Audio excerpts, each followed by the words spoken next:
پاکستان صدر اعظم عمران خان د ډیورنډ د کرښې په باره کې نوې څرګندونې کړې دي. ډېرې مهمې څرګندونې کړې دي، ډېرې مهمې خبرې کړې. دا به زه په ویډیو کې درته وایم، خو له هغه نه مخکې زموږ دغه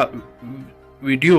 لایک کړئ او نورو دوستانو سره هم شریک کړئ او زموږ دغه چینل هم سبسکرایب کړئ. د ډیورنډ کرښې په اړه د عمران خان نوې او تازه څرګندونې. د پاکستان صدر اعظم عمران خان د دوشنبې په ورځ د سپټمبر 23 نیټې باندې په نیویارک ښار کې په یو امریکایي څېړنیز مرکز کې د خبرو پر مهال د ډیورنډ کرښې ته په اشارې وویل چې ډیورنډ کرښه هغه کرښه ده چې انګلیسانو جوړه کړې. هلته کوم سرحد نشته، خو سره له دې چې ښاغلي خان پرته له دې چې د افغانستان او پاکستان ترمنځ د کومې رسمي پولې په اړه خبرې وکړي، زیاته کړه چې هغه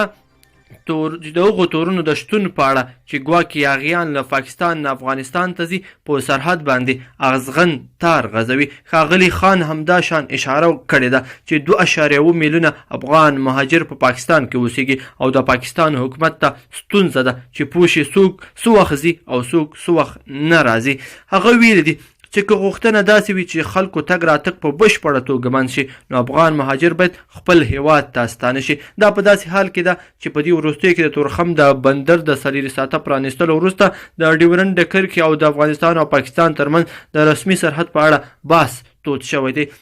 د افغانستان جمهور رئیس محمد اشرف غني د شمشاد تلویزیون سره په مرکه کې وویل چې د ډیورنډ د کرښې په هکله تصمیم د افغانستان خلکو تصمیم دی او د ملت له اجازې پرته هیڅ کوم حکومت حق نه لري چې په دې هکله تصمیم ونیسي. دا په داسې حال کې ده چې د افغانستان حکومت تل پاکستان د ترهګرو ډلو په ملاتړ ملامت